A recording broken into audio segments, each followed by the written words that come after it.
সবাই কেন বলতেছে এবছর আফ্রিকা জয়লাভ করবে? খেয়াল করে দেখেন, আফ্রিকার অতীত যদি আপনি টান দেন, আফ্রিকা কিন্তু চোকার ছিল। এমনকি এবছরও তারা চোখ করতে পারে। কিন্তু এবছর কেন জানি মনে হচ্ছে এই দলটা দেখতেও সুন্দর, খেলতেছেও ভালো, কিন্তু আপনি নিউজিল্যান্ড টিমকে আপনি ছোট করে দেখতে পারতেছেন না। আজকের মাঠে, আজকের যে মাঠে খেলা কলকাতা ইডেন গার্ডেনে, এটা কিন্তু খুবই ঐতিহাসিক একটা মাঠ। খেয়াল করে দেখবেন, বিগত 4 দিনের মাঝখানে তারা কিন্তু দুইটা বড় ম্যাচ হোস্ট করতে পারছে। একটা ইন্ডিয়া ভার্সেস ওয়েস্ট ইন্ডিজ, অত্যন্ত গুরুত্বপূর্ণ খেলা। ওই খেলা ইন্ডিয়া জয়লাভ করছে। এমনকি সেমিফাইনালের প্রথম match New Zealand versus south Africa. এখন গ্রুপ স্টেজে কিন্তু তাদের দুজনের মাঝখানে একবার দেখা হয়েছিল। ওই খেলায় যখন নিউজিল্যান্ড প্রথমে ব্যাটিং করে 175 রান নিয়েছিল, তারা কিন্তু আফ্রিকার কথা বলতেছি 17তম ওভারে খেলা কিন্তু ডান অ্যান্ড ডাস্টেড করে দিয়েছে। তার মানে কি, গ্রুপ স্টেজে আফ্রিকা তাদেরকে একদম গণায় ধরে নেয়। কিন্তু যখন এটা বড় ম্যাচ হবে, বড় ম্যাচের হিসাব যখন আপনি করবেন, তুলনামূলকভাবে আফ্রিকার থেকে নিউজিল্যান্ডের পাল্লা ভারী। আপনি যদি আগের ইতিহাস টান দেন, খেয়াল করে দেখবেন, আজ পর্যন্ত আফ্রিকা টি-20 বিশ্বকাপের সেমিফাইনাল খেলছে দুইটাই হারছে। একটা ইন্ডিয়ার সাথে 2014 সালে, একটা পাকিস্তানের সাথে 2009 সালে হারছে। এমনকি 2024 বিশ্বকাপের টি-20 বিশ্বকাপের ফাইনাল তারা হারছে। মানে আফ্রিকা ভারতের সাথে হারছে। আপনি যদি ওডিআই বিশ্বকাপ যান, ওডিআই বিশ্বকাপের 5টা সেমিফাইনাল কিন্তু তারা হারছে। আপনি আবার যদি চ্যাম্পিয়ন্স ট্রফিতে যান, চ্যাম্পিয়ন্স ট্রফিতে তারা 7টা ম্যাচ খেলছে। 7টা ম্যাচের জায়গায় 6টা সেমিফাইনাল তারা হারছে। এমনকি একটা ফাইনাল তারা জিতছে। ইদানিংকালে কিন্তু আবার একটা জিনিস তাদের পক্ষে আছে, ওকে, কি টেম্বা ভুমা, তিনি কিন্তু তাদেরকে সর্বপ্রথম আইসিসি ট্রফি তাদেরকে আইনা দিছে 1998 সালের পরে। ওইটা কি আইসিসি ট্রফি বলে কিনা সেটা আমি বলতে পারতেছি না। ডাব্লিউটিসি ফাইনাল যখন তারা জিতলো অস্ট্রেলিয়ার বিপক্ষে, তখন থেকে কিন্তু সাউথ আফ্রিকার কপাল কিন্তু চমকে যাচ্ছে। খেয়াল করে দেখবেন, তারা কিন্তু ভালো খেলতে পারতেছে। এখন এরকম একটা অবস্থা, আজকের যে ম্যাচটা ইডেন গার্ডেনে অনুষ্ঠিত হবে, ওইখানে কিন্তু টস একটা ভালো ভূমিকা পালন করবে। কারণটা কি, আমরা কিন্তু ইন্ডিয়ার সাথে ইংল্যান্ডের যে একটা ম্যাচ হয়েছিল, আমরা কিন্তু ওই ম্যাচে দেখেছিলাম মাঠে কিন্তু পর্যাপ্ত ডিউ ছিল। এখন মাঠে যদি ডিউ থাকে, প্রথমত স্পিনাররা কোনো কাজে আসবে না, দ্বিতীয় কথা হচ্ছে পেস বোলাররা ওই ধরনের সুন্দর মতো গ্রিপ পাবে না। তখন কিন্তু ফুলটান চলে যাওয়ার একটা সম্ভাবনা থাকবে। এমনকি ব্যাটের সুন্দর মতো বল আসতে পারে। যারা পরে ব্যাটিং করবে তাদের জন্য একটা বাড়তি সুবিধা হইতে পারে। কিন্তু যারা আগে ব্যাটিং করে ভালো রান করে ফেলবে, যেমন ওই দিন 195 রান কিন্তু ভাই নেহাত কম না। যদি কোনো কারণে সেঞ্চুরি ভালো খেলতে না পারতো, হয়তো বা ইন্ডিয়া হারতে পারতো। এটাই সত্যি কথা ভাই, মাইনা নিতে হবে। সত্য সবসময় সুন্দর। হ্যাঁ, এখন আজকের ম্যাচে আপনি যদি খেয়াল করে দেখেন, দুইটা দলের মাঝখানে খেলা। আপনি বলতে পারেন যে প্রথম ম্যাচে মানে গ্রুপ স্টেজে সাউথ আফ্রিকা নিউজিল্যান্ডকে নেয় নেই, এই ম্যাচও নিবে না ভাই, এটা বলার কোনো সুযোগ নেই। আপনি যদি নিউজিল্যান্ডের ট্র্যাক রেকর্ড দেখেন, নিউজিল্যান্ড কিন্তু সেই ফাইনালের থেকে ফাইনাল বেশি খেলে। আপনি ইদানিংকালে আপনি যদি বিগত 8-10 বছর খেয়াল করে দেখেন, এই ধরনের বড় মঞ্চে কিন্তু তারা কিন্তু কুলকাম অবস্থায় খেলতে পারে, যেটা সাউথ আফ্রিকার জন্য একটা বড় সমস্যা। বড় ম্যাচে গেলেই কিন্তু তারা তুলনামূলকভাবে দুর্বল খেলা খেলে। এখন আজকের যে টিম দেখেন, দুইটা টিমকে যদি আপনি পাশাপাশি রাখেন, আপনার কাছে মনে হবে যেন পেস ভার্সেস পেস, মানে এখানে যুদ্ধটা হবে পেস বোলারদের মাঝখানে। এমনকি ইডেন গার্ডেনের পিচ কিন্তু এখন পেস সহায়ক। একটা সময় আমরা যখন ছোট থেকে বড় হচ্ছিলাম, তখন কিন্তু স্পিনারদের রাজত্ব ছিল। কিন্তু ইডেন গার্ডেনের পিচগুলো কিন্তু পাল্টে ফেলা হয়েছে। এখন পাল্টে ফেলা হইলেও কিন্তু ওই যে একটা কথা আছে না, ঢেকি স্বর্গে গেলেও ধান ভাগে। এখন ইডেন গার্ডেনের পিচ থেকে যদি টান পায়, তখন কিন্তু আমি বলবো যে নিউজিল্যান্ডের পাল্লা ভারী। এটা পিছনে কারণ কি আপনি খেয়াল করে দেখেন।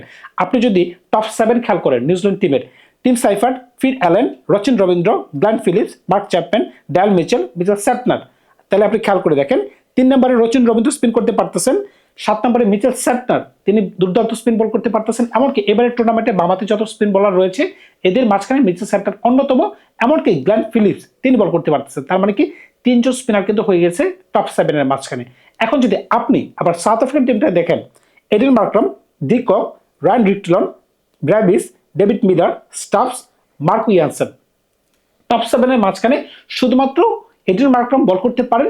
তবে এডেন মার্ক্রামের সাথে যদি আপনি তুলনা করেন, শুধু আপনি গ্ল্যান ফিলিপসের তুলনা করতে পারবেন। মানে এই ক্যাটাগরির বলার শুধুমাত্র। আপনি যদি অন্য কোনো বলার সাথে তুলনা করেন, রচিন রবীন্দ্রের সাথেও কিন্তু এডেন মার্ক্রামের তুলনা করতে পারবেন না, কারণ রচিন রবীন্দ্র এডেন মার্ক্রাম থেকে ভালো বলার। এমনকি মিচেল স্যাটনার সাথে আপনি কার তুলনা করতে পারবেন? আপনি আপনার দলের মানে সাউথ আফ্রিকান দলের সর্বোত্তম যে ভালো স্পিন বলার কেশব মহারাজ, আপনি তার সাথে তার তুলনা করতে পারবেন। এমনকি এই দুজনের সাথে যদি কম্পারিজন হয়, মিচেল স্যাটনার আগে থাকবেন। তার মানে কি, নিউজিল্যান্ডের স্পিন কিন্তু ভালো। যদি এই পিচ থেকে কোনো ধরনের সহযোগিতা পাওয়া যায়, তখন কিন্তু আমি যে প্রথমে বলেছিলাম পেস ভার্সেস পেস, আর যদি পিচ থেকে কোনো ধরনের একটু মদত পাওয়া যায় স্পিনারদের, তখন কিন্তু নিউজিল্যান্ড আগায় যাবে। আবার যদি এখন পেসের দিকে আসেন, দুইটা দলের পেস কিন্তু মারাত্মক। প্রথমে যদি আমরা একটু আফ্রিকা দলটা নিয়ে কথা বলি, আফ্রিকার মাঝখানে লুঙ্গি এঙ্গেডি এই বলারটাকে ভাই দেখে শুনে খেলতে হবে, কারণ কি তিনি যে ধরনের ভেরিয়েশন নিয়ে আসতে পারতেছেন পেসের সাথে, এমনকি অফ কাটার, লেগ কাটার, এটা কিন্তু একটা মারাত্মক কম্বিনেশন ভাই। তার কাছে কিন্তু যথেষ্ট ভালো পেসও রয়েছে। এখন লুঙ্গি এঙ্গেডি যে একা সেটা কিন্তু বলা যাবে না, খেয়াল করে দেখবেন তার সাথে কিন্তু রয়েছে রাবাডা, তার সাথে রয়েছে করবিন বস, এমনকি মার্কো ইয়ানসন।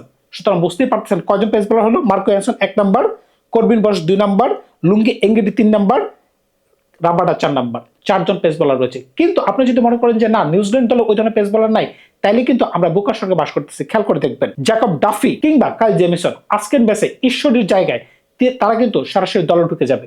কারণটা কি, আজকে কলকাতার মাটিতে খেলা, যেহেতু তাদের দলে মিচেল স্যান্টনার আছে, উপরে আরো 2জন পার্ট টাইম রয়েছে, তারা কিন্তু এক্সট্রা কোনো স্পিনার খেলাবে না।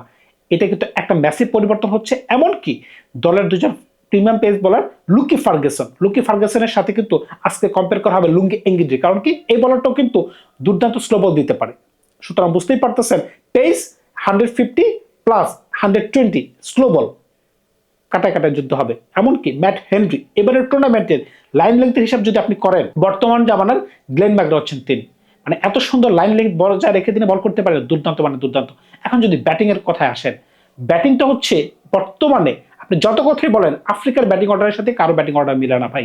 তারা বিধ্বংসী মানে বিধ্বংসী, মারাত্মক মানে মারাত্মক। আপনি খেয়াল করে দেখেন এডেন মার্ক্রাম ফাটাই খেলতে পারবেন, এমনকি তার পার্টনার ডিকক ইন্ডিয়ান কন্ডিশনে তিনি যে ধরনের খেলা খেলছেন, এমনকি গত মৌসুমে তিনি কলকাতার হয়ে খেলছেন। তার মানে কি ইডেন গার্ডেনের পিচ সম্পর্কে তিনি সবকিছু জানেন। তিনি যেহেতু জানেন তার টিম মেম্বারকে সকলকে জানাবেন। 3 নম্বরে রান রিকটিলন ভাই এশিয়ান কন্ডিশনে তিনি ভালো খেলতে পারতেছেন। 4 নম্বরে ব্রেভিস, 5 নম্বরে কিলার মিলার, 6 নম্বরে স্টাফস। সুতরাং বুঝতেই পারতেছেন তারা কিন্তু পাওয়ার হাউস। এমনকি 7 নম্বরে মার্কো ইয়ানসন তিনি ব্যাট করতে পারতেছেন, এবং 8 নম্বরে করবিন বস। এখন এরকম একটা অবস্থায় আপনি কোনোভাবেই কিন্তু আফ্রিকা দলটাকে ছোট করে দেখার কোনো সুযোগ নেই। এখন যদি তারা ভালো খেলতে পারে অবশ্যই তারা ফাইনালে চলে যাবে। নিউজিল্যান্ড যে ছাইরা দিবে বিষয়টা কিন্তু এরকম না। আপনি যদি তাদের ব্যাটিং অর্ডার দেখেন, আপনি কিন্তু তাদেরকে যে আছে না যে তোমরা সরো তোমরা খুব বাজে দল, এটা বলার কোনো সুযোগ নেই। কারণটা কি, টিম সেফার্ড, ফিন অ্যালেন তারা দুজনে কিন্তু ভালো খেলতে পারতেছে, এটা কিন্তু প্রবেন। এবারে টুর্নামেন্টে কিন্তু তারা ভালো স্টার্ট নিতে পারছে, এমনকি 3 ওভারে 4 ওভারে মাঝখানে তারা 50 করতে পারছে, এমনকি শ্রীলঙ্কান কন্ডিশনে। তার মানে কি, যদি তারা আজকে ইডেন গার্ডেনে যদি ওই ধরনের কোনো ঝামেলায় তারা না পড়ে, তারা কিন্তু দলকে একটা ভালো স্টার্ট এনে দিতে পারবে। 3 নম্বরে রচিন রবীন্দ্র, যার কাছে ক্লাস আছে, যার কাছে পাওয়ার হিটিং রয়েছে, তিনি কিন্তু ভালো খেলতে পারবেন। 4 নম্বরে ড্যাল মিচেল বা 5 নম্বরে ওই ড্যান ফিলিপস, পাওয়ার হাউস কিন্তু ভাই। এমনকি নিচের দিকে মিচেল স্যান্টনার যেভাবে খেলতে পারতেছেন, এমনকি অ্যাজ এ ক্যাপ্টেন যেভাবে দলকে লিড করতে পারতেছেন, এটা কিন্তু নিউজিল্যান্ডের জন্য একটা ফ্লেক্সিবিলিটি হইতে পারে। সুতরাং বুঝতেই পারছেন যেহেতু বড় ম্যাচে সাউথ আফ্রিকা একটু চোখ করে যায়, এখন কিন্তু আপনি বলতেই পারবেন না যে আজকে চোখ বন্ধ করে আফ্রিকা জয়লাভ করবে। এখন ভাই খেলা কিন্তু হবে জমজমাট, আর ইডেনের বাসী বা কলকাতাবাসী কিন্তু আনন্দ নিয়ে সেই খেলা উপভোগ করবে। কারণ কি, ভারতের ম্যাচ কিন্তু একদিন পরে। ভারত যেহেতু গতকালকে মানে একদিন আগে যে একটা দুর্দান্ত ম্যাচ জয়লাভ করছে, এটা রাশি কিন্তু তাদের মাথা থেকে যায় নাই। সুতরাং আনন্দের মাঝখানে তারা কিন্তু আরেকটা আনন্দ নিবে যে কে এই ম্যাচ থেকে জয় পেতে পারে। সমগ্র ভারতবাসী কিন্তু অপেক্ষা করবে, সমগ্র ভারতবাসীর সাথে সাথে আমাদের মতো সমগ্র বিশ্ববাসীও কিন্তু এই খেলাটা দেখার জন্য কিন্তু আমরা মুখিয়ে থাকবো যে কে জিতে সর্বপ্রথম ফাইনালিস্ট হিসেবে 2026 টি20 বিশ্বকাপে রাজ্যের আসে বসে থাকে। আফ্রিকা ইদানিকালে খুব ভালো ক্রিকেট খেলতেছে, তারাই জিতবে আমি এটাতে একমত না। কারণটা কি, ওই দিন যারা ভালো ক্রিকেট খেলতে পারবে অন দ্য গ্রাউন্ড শুধুমাত্র তারাই জিতবে। ধন্যবাদ সবাইকে, ভালো থাকবে আপনারা। নতুন কোনো গল্প নিয়ে খুব শীঘ্রই হাজির হবো আপনাদের সাথে।